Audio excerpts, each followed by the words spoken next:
વિરામ બાદ આપનું સ્વાગત છે। રાજકોટમાં આજે તિરંગા યાત્રાનું આયોજન કરવામાં આવ્યું છે। શહેરના બહુમાળી ચોકથી તિરંગા યાત્રાની શરૂઆત થઈ।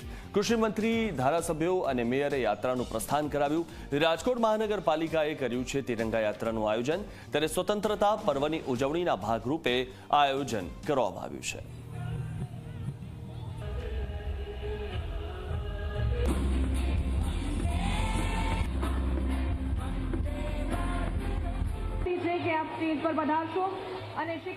યાત્રા નીકળી રહી છે। આપણી સાથે પ્રદેશ ઉપાધ્યક્ષ ભરતભાઈ બોગરા છે, તેમની સાથે વાત। ભરતભાઈ, આજે તિરંગા યાત્રા શું કહેશો?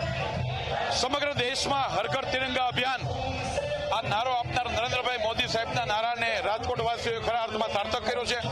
રાજકોટના હજારોની સંખ્યામાં લોકો તિરંગા સાથે રાજકોટના મહાનગરના રસ્તાઓ પર ઉમટી પડ્યા છે।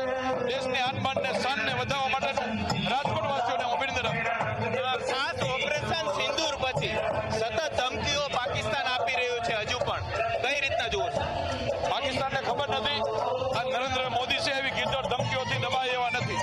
140 કરોડ દેશવાસીઓ નરેન્દ્રભાઈની સાથે છે। ભરતભાઈ બોગરા છે કે તેઓ પ્રદેશ ઉપાધ્યક્ષ છે અને તેઓ જ્યારે આ તિરંગા યાત્રાની અંદર જોડાયા છે ત્યારે તેમને સ્પષ્ટ શબ્દમાં જવાબ આપ્યો છે કે પાકિસ્તાનની ગીધર ધમકીઓ છે તેનાથી ભારત ડરતું નથી અને જે રીતના તિરંગા યાત્રા કાઢવામાં આવી છે તે એક શૌર્યના ચિહ્ન રૂપે આ તિરંગા યાત્રાની અંદર મોટી સંખ્યામાં રાજકોટ વાસીઓ છે તે જોડાયા છે અને તમામ લોકો હર ઘર તિરંગાના નારા સાથે આ તિરંગા યાત્રા છે તેની અંદર જોડાયા છે અને મોટી સંખ્યામાં રાજકોટ વાસીઓ તિરંગો લઈ અને રાજકોટના રાજમાર્ગો ઉપર જોવા મળી રહ્યા છે। બહુમાળી ભવન ચોકથી લઈ અને જુબેલી ગાર્ડન સુધી આ તિરંગા યાત્રા છે તે કાઢવામાં આવી છે।